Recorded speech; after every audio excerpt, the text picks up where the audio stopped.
Elle a 17 ans, elle est en terminale S ici même à Saint-Gab. Et malgré une période de bac blanc, elle a quand même trouvé le temps de venir nous parler. Merci de l'applaudir bien fort. Solène.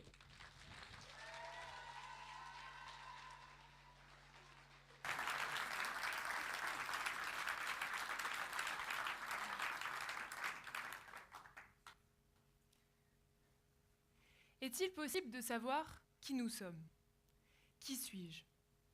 Je ne sais pas si vous êtes déjà posé cette question, mais personnellement, je me la suis posée. Alors à cette question, je me suis premièrement répondu bien que je m'appelle Solène, que j'ai 17 ans et que je suis élève en classe de terminale.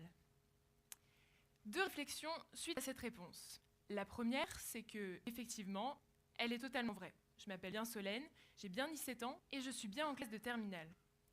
Bon. Deuxième réflexion, elle me paraissait totalement incomplète. En effet, je ne pense pas qu'on puisse se résumer à un nom, un âge et un niveau scolaire. Alors, je me suis posé une seconde question. Je me suis dit, est-ce que finalement, la personne que je suis aujourd'hui, c'est la même que celle que j'étais la semaine dernière, il y a un mois, il y a un an, ou plus? Suite à cette deuxième question, je me suis répondu que non. Bien sûr, je n'ai pas totalement changé, mais j'ai évolué. Évolué grâce à des expériences. Alors, je suis rentrée à Saint-Gab en classe de seconde et j'ai intégré la classe internationale. Au cours d'une heure d'international, on a rencontré le frère John Calarakal. Et durant cette heure, le frère John Calarakal nous a donné finalement la réponse à une question qu'on se pose tous: comment réussir sa vie? Alors, pour nous répondre, il nous a dit que finalement, réussir sa vie, c'était arriver à allier le travail, la détermination et la volonté. L'important, quand on a ces trois mots, c'est pas finalement de comprendre leur signification, mais de comprendre le rapport qu'ils ont avec le fait de réussir sa vie. Moi, de façon assez personnelle, je voyais très bien ce rapport dans les deux premiers mots, dans le mot travail et dans le mot détermination. Par contre, le mot volonté, il me posait un peu plus souci. Toujours en classe de seconde, j'intègre l'enseignement d'exploration littérature et société. Et dans le cadre de cet enseignement, on nous propose, avec d'autres élèves, de rencontrer deux migrants qui venaient d'arriver chez les frères, qui venaient d'Érythrée. Alors notre rôle à nous, c'était d'essayer de leur apprendre le français, de leur donner les clés pour qu'ils puissent s'intégrer dans cette nouvelle société. Donc à chaque rencontre, on arrivait avec l'alphabet, avec les chiffres, les animaux, les sports. On construisait des petits dialogues qui les mettaient en condition de la vie quotidienne. Alors une fois on est arrivé avec comment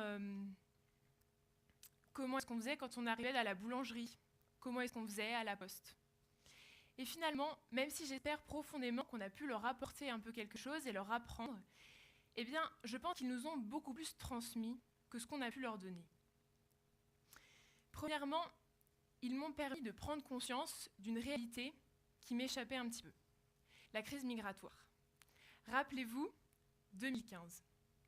Alors qu'à chaque fois qu'on allumait la télé et qu'on regardait toutes les chaînes d'information, alors qu'à chaque fois qu'on ouvrait les journaux, on entendait crise migratoire, jungle de Calais, île de Lampedusa. Pratiquement une fois par mois, un nouveau bateau venait s'échouer sur les côtes européennes.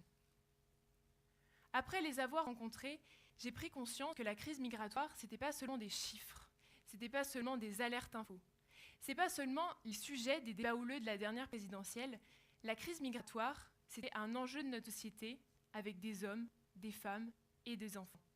Et j'ai pris conscience également de l'importance d'être au contact des gens qui vivaient ces enjeux-là pour les comprendre. Et puis deuxièmement, ils ont été un magnifique exemple de ce que le frère John Calarakal nous avait dit. Rappelez-vous, travail, détermination et volonté. Le travail tout d'abord, l'apprentissage du français. Un apprentissage difficile, une nouvelle langue, un nouvel alphabet. On ne se comprenait pas, on ne parlait pas du tout la même langue, et pourtant, on arrivait à rigoler ensemble.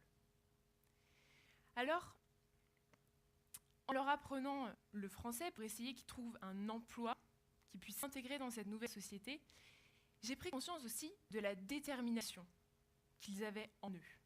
Cette motivation toujours plus grande de réussir, d'arriver à apprendre cette langue qu'ils ne connaissent pas. Et puis finalement, le mot volonté, ce mot qui me posait tant de soucis. On n'est pas confronté au même choix que ceux qui ont fait de partir de leur pays, de tout quitter. Parce que dans notre société, on n'a pas les mêmes problématiques. Mais finalement, cette volonté qu'ils ont eue de tout quitter, de partir, pas pour la certitude que leur vie dans un autre pays serait bien meilleure, mais simplement pour un espoir. Et c'est le fait qu'ils soient partis pour cet espoir qui m'a marqué et qui m'a fait prendre conscience de ce que c'était que la volonté et de ce qu'elle nous permettait de faire. Alors si aujourd'hui je dois répondre à la question « Qui suis-je ?», eh bien premièrement, je dirais que oui, je suis toujours Solène, j'ai toujours 17 ans et je suis toujours en classe de terminale, mais je suis remplie de cette volonté que j'essaie de mettre en pratique chaque jour. Alors, il en vient à la volonté. Finalement, je me suis demandé, en tant que lycéen, nous, à 17 ans, comment est-ce que la volonté elle peut être essentielle dans nos vies. Les années lycée, que ce soit la seconde, la première ou la terminale, ce sont des années de choix. En seconde, on nous demande de choisir une filière. En première, il va falloir choisir une spécialité. Et enfin, en terminale, son orientation. Et cette année, pour nous tous, remplir ce fameux Parcoursup. Alors, à ces moments où le choix est si important, j'ai pris conscience de l'importance de cette volonté. Parce que, qu'on ne se mente pas, on s'est tous déjà retrouvés dans la situation avec un ami de nos parents ou un membre de notre famille qui nous regarde droit dans les yeux et qui nous demande « Mais toi, qu'est-ce que tu veux faire plus tard ?» Et tous, au moins une fois, on s'est retrouvés totalement désemparés face à cette question. Finalement, qu'est-ce que je veux faire plus tard ? Qu'est-ce que je veux faire un peu dans ma vie ? Alors je me suis demandé un peu, mais pourquoi on a tant de mal à répondre à cette question ? Eh bien, je pense que finalement, de façon tout à fait paradoxale, on a énormément de mal à répondre à cette question parce qu'on a un choix tellement immense de faire ce qu'on veut qu'à 17 ans, oui, on peut tout faire, on peut devenir qui on veut. Et finalement, face à ce choix immense, eh bien, on ne sait pas quoi choisir. Qu'on ne se ment pas non plus, on s'est tous déjà imaginé notre vie dans 10, dans 20 ou dans 30 ans. Et finalement, cette sorte d'autobiographie futuriste de nous-mêmes, on se la cache un peu. On se dit qu'elle appartient à notre imagination, c'est un peu un rêve, on n'y fait pas trop attention. Sauf que moi, personnellement, je pense que cette autobiographie futuriste de nous-mêmes, c'est pas seulement un rêve, c'est pas seulement notre imagination, c'est bien plus que ça. Moi, je suis persuadée que c'est le fruit de notre ambition. Alors, si aujourd'hui je dois vous dire qu'est-ce que c'est la volonté, ben la volonté, c'est de savoir et de mettre en pratique, de décider que cette ambition que vous avez, elle va devenir réalité. Que ce que vous avez envie de faire depuis toujours, eh ben vous allez vraiment le faire. Vous n'allez pas vous cacher à vous-même que c'est simplement un rêve ou quoi que ce soit. Face à cette ambition, il se pose une certaine problématique. L'échec. Alors, pour certains d'entre nous, l'échec se définit comme une sorte de fatalité. L'échec, ils disent que finalement, c'est qui résulte qu'ils ne sont pas capables de faire quelque chose ou que ce n'était pas fait pour eux. Simplement, l'échec, c'est vous qui définissez. Si l'échec, on décide que c'est simplement un moyen de rebondir vers autre chose. Si on décide que l'échec, ça met en valeur notre prochaine réussite, alors, à ce moment-là, l'échec, on n'aura plus peur d'y aller. Parce que la probabilité d'échouer, elle est aussi grande que la probabilité de réussir. Et même plus, je dirais, que si vous avez la volonté, si vous êtes déterminé à faire quelque chose, vous verrez que la probabilité de réussite, elle sera bien plus grande.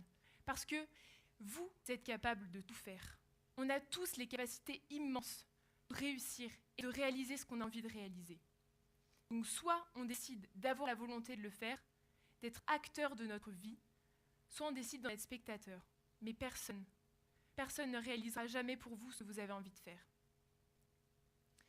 Alors finalement, on parle un petit peu de la volonté dans son rapport avec les études, avec une future carrière professionnelle, mais la volonté, c'est pas seulement ça.